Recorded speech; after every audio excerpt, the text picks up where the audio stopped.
Now, the rest of the story. Well, it came down to decision time, and ultimately decided just to go ahead and cut the valley. There's not a whole lot here, but there's still something. You gotta remember, it's third cut. It's third cut without fertilizer or any foliar applied, so it is what it is. And we're actually making really good time. It's 10 to 5, and it could actually be pretty well done by, I think, 7. You guys can see Ryan is on the next field over. I mean, for all 3 cuttings, we cut it the exact same way between who's cutting what fields, and well, usually it's like 7 o'clock before I'm even started on this field, so I'd say we're doing really good. Now, would this stuff been better off if I'd have waited another week or 2? Honestly, I don't think so. It's right around mid-September. I'm not sure what day it is. It is the 13th. I'm in the camp that I don't believe letting it go for another week or 2 was really going to get me very many more bushels, bales. And to be honest, this is more of a risk-off decision. I'm trying to take some of the risk out of potentially not being able to get this stuff made at all. Because with the current weather forecast, they're calling for high 70s. I think they're calling for 82, 80 like the next day or 2. And sunshine, which sunshine and heat is obviously what we need to get this stuff dried down and made. Now next week, they did add heat to the forecast. Like, they put a bunch of 80-degree days in for next week, but they're calling for pretty well cloudy all next week. And what we found out when we had Dad and Ryan's third cut on the ground for 11 days, between 9 and 11 days, is we had heat, but without the sun hitting it, it didn't give it that good kick it needed to really get that material to dry out, which in turn is why it sat for so long, because trying to give it as best of a chance as we could to get it to dry.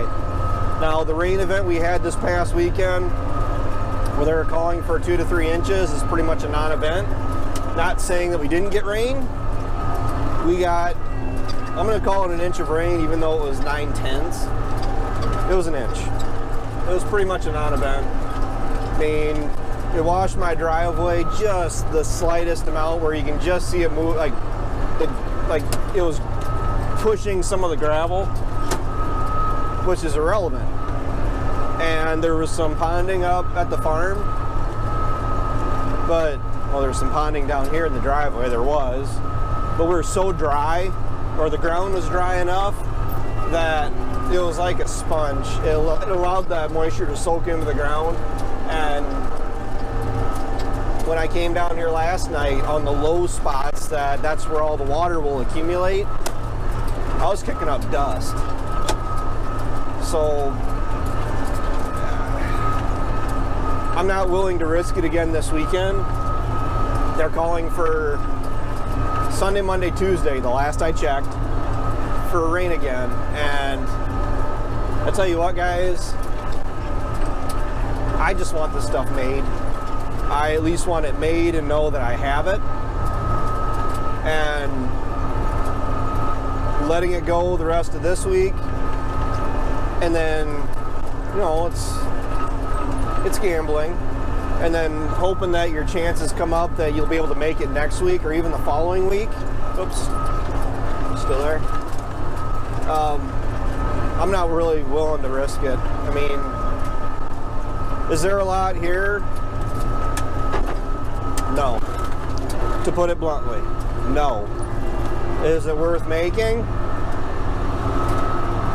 Well, this morning when I started, I had every intention of cutting everything. I made 2 rounds around the upper valley and the bench. The upper valley is probably where my biggest cash returns are, to be honest. There's the most material there. But doing the outside 2 rounds in the bench, actually decided I wasn't gonna cut it. Made 2 more rounds on it. Got into more of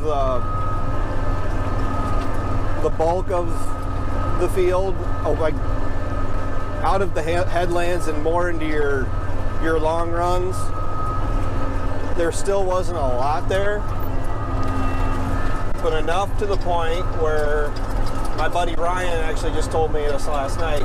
My buddy Ryan and my friend, my brother Ryan, are 2 separate people. I call him my buddy Ryan, Rhino, Sparky. I mean, I call him a bunch of different things just because it gets a little tiring when having to say, no, not brother Ryan, the other Ryan. He actually said it last night where him and I are the same age. Same steps in life, and he honestly said it best was, when it comes to making hay, not even making hay, but when it comes to making money, like on the farm doing this, he says, I gotta do it. He says, anything that can bring in some extra cash into the operation, he says, I gotta do it. And honestly, him saying that was really pretty much says it all as far as the final decision it was to come down and just suck it up and just cut everything. I mean, there's more going through this mower here than I've seen go through it in the past. I think actually this time last year when I was talking to you guys in this field in particular, I think it was actually a little bit lighter yet. But that's exactly right. It goes right back to that whole risk-off situation where I can't sell any hay if I don't make it. And seems how we're getting into the time of year where drying weather can be hit or miss, whether or not you even get it. And I did say that the next dry spell that I have that I can make this stuff, I'm going to make it, and staying true to my word, that's exactly what we're doing. We're scalping it off, we're taking it right down to the dirt. The only thing that's a little issues I'm having here is it's the mower, the skid plates and everything are set the exact same way they were all summer. I got the 3-point adjusted actually a little bit higher to help alleviate, skimming the ground. And it feels like I'm digging in on every little bump. And I'm constantly, trying to adjust the hydraulic head tilt to tilt it back even. And I'm not really, maybe it just seems like it's digging in more than what it really is. It's just, seems like I haven't had that much trouble in the past. And now all of a sudden today, it's being a pain. So, as far as how many bales are here, I'm not even willing to guess. I'll let you know once they're made. So for how light some of the stuff is, we switched from windrowing it because we started on the heavy stuff, the best material, which was the stuff on the bottom. We windrowed that. Windrowed it so the ground can dry out, because down there the ground was still wet. It was still a little soft in spots. So windrowing it's going to leave the ground exposed and it's going to pile that hay up. And then I'm coming down with the tedder tomorrow and I'm going to ted out the bottom where we windrowed it. And then I have just a few spot areas that needs to be tedded out because it was heavier. And that's it. I'm not coming down to ted the whole works. After we got done with the bottom, Ryan and I actually pushed the shields, the panels on both of the mowers. We actually started laying the material out. Not as flat as we could. I mean, I left these in just a little bit. Same thing with Ryan. And I'm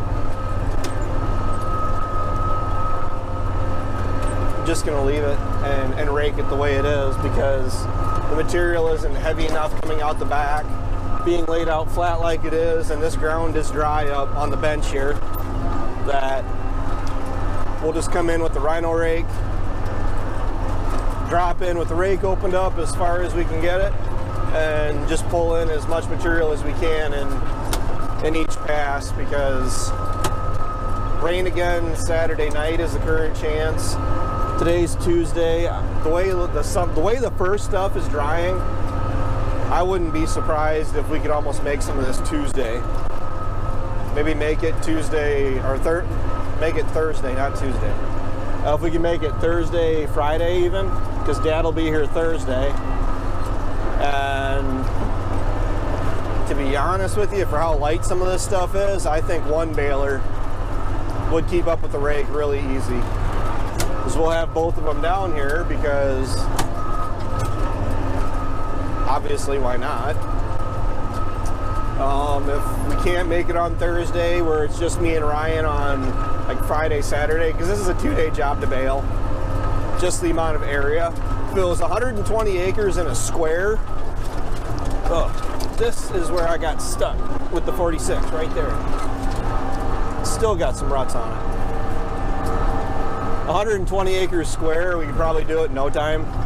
But that's where we really lose your efficiency down here, is because it's a lot of odd shaped fields and a lot of turning and a lot of picking up and short rows and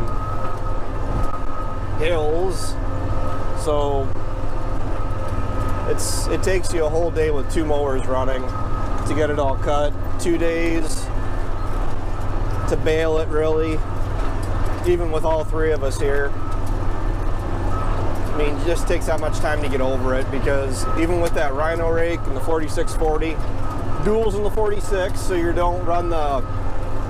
It takes away some of that, the sketchiness, having the duals in the 46 on these hills, because the 4640 felt kind of light to Dad here when he was raking first cut, and then spring down here with the singles in the 46, you had to have your nerves about you to go everywhere that I was going. And then we put the duals on. We've come to the conclusion we're just gonna leave the duals on throughout the summer, because they're really not hurting anything. They'll wear more evenly with the inner tires, makes it more stable. And about the biggest thing you gotta watch for is you're not turning too short on the mower or the rake, and that's standard operations anyway, even with singles. So it's, oh, this is it for me as far as hay for the year. I guess I didn't really let that sink in. This is going to be it for the 735 for this year. I'm going to grease it, change all the blades on it, wash it off, and then I would like to back it back in the shed down at my place and forget about it for, you know, another 7 or 8 months, because we're getting it back out in May. So the other mower is what we'll most ultimately end up using to cut that 4th cut of my brother's. He's pretty positive that he does want to use it for, or not even use that, but he's pretty positive he does want to cut his 4th cut alfalfa in another month here. I mean, we'll have to work it in around harvest sometime there, but he's going to make it for silage, so cut it and wrap it. Feed is important to him, because his cow numbers are growing to the point where he's really really watching where he is on feed. Because right now, he says if he starts feeding December 1st at the same rate he was feeding last year, which I don't really know if that's accounting for the extra cattle. He's got enough feed from December 1st to May 1st. That's actually kind of tight. So any little extra feed he can pick up, the better. And another, I don't know, 15, 20 bales off that fourth cut of his would be worth it. A little bit tedious making hay when we should be doing corn and beans, but I don't mind going and making 20 or 30 acres for Ryan versus like last year when we had 120 acres of this. And the valley's 120 acres, 125 if I can make 1,000% of it like I did last fall. This year I can't, it's too wet. Those low spots they got water standing on them. So that means everyone is asking when I'm going to get down here with that 22B John Deere mole plow next week. If I got the time, which I should have the time. Because if we get this stuff made, baled, hauled in, the 4640 is done until harvest.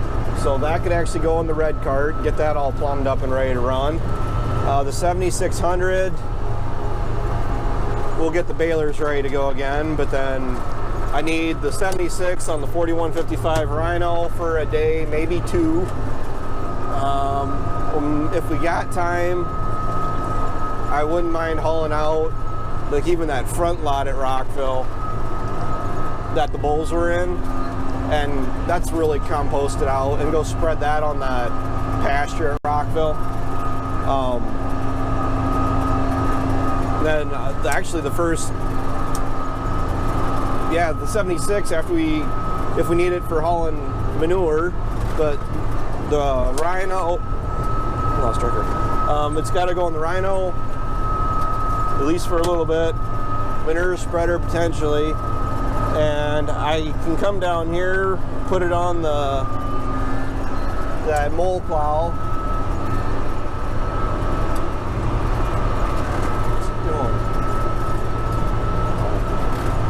And I can come down here a couple hours and do some poor man tiling, and I got enough people asking me to do that. I'll make a video, like a vid video out of it, not just sitting and talking while I'm doing it video. I'll get the camera set up and actually get some good filming of it. And I want to do it after this, after third cut. I mean, I'm hoping that I won't heave the ground up too much. I mean, I did it after Christmas last year, and there was just enough frost in the ground. I was heaving that frost up, but even so, you can't even tell where I went with it. So my intentions are, if I can go down before the grass really starts coming up again, because it's mid-September, we're going to get, depending on our frost, or the killing frost we get for the year, we actually might get a fair little bit of regrowth on this down here.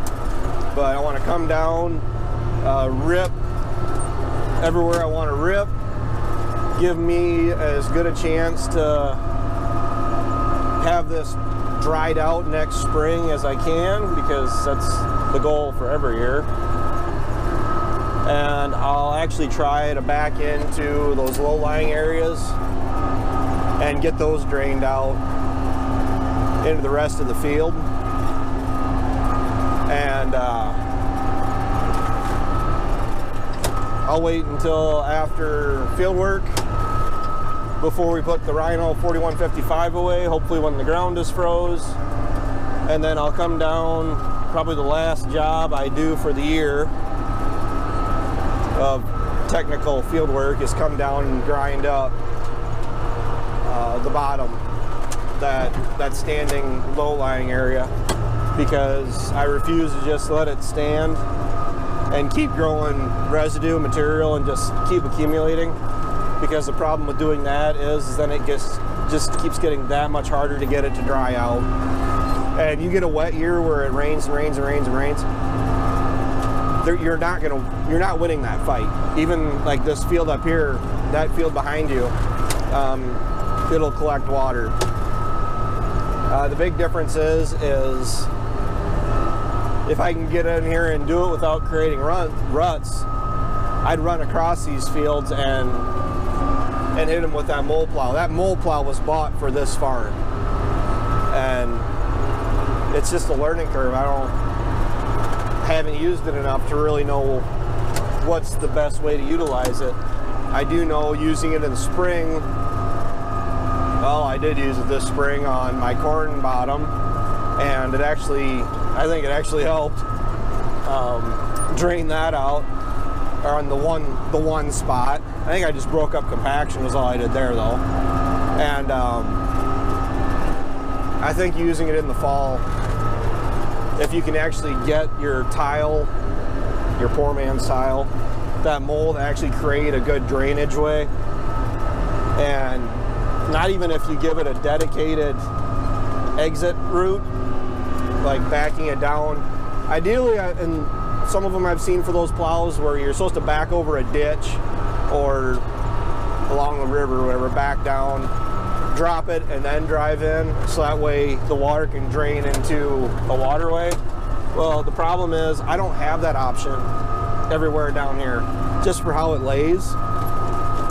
And basically my only option is to drop down in some of those low-lying spots that basically where it's just ponding, drop in and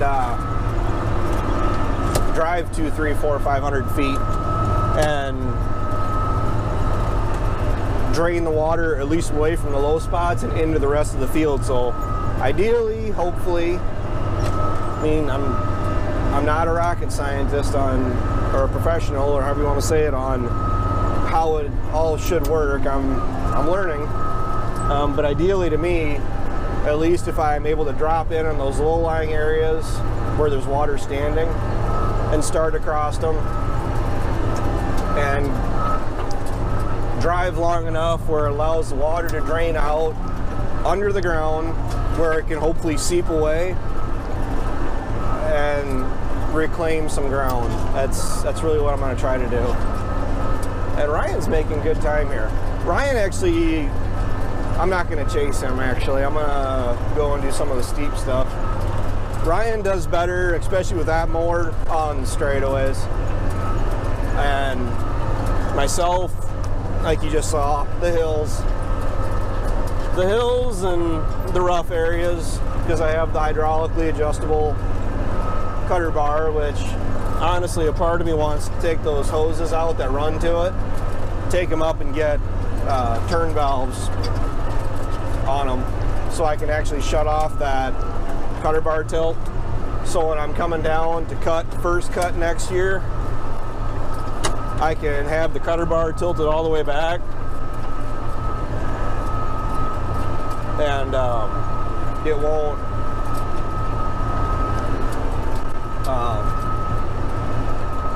won't drop the cutter bar down, so it'll leave the stubble. Because part of me really does believe that's where I messed up this year. I should have left more stubble for first cut, and I didn't. Oversight on my part. I knew better. I mean, it worked. I did it last year and it worked great. And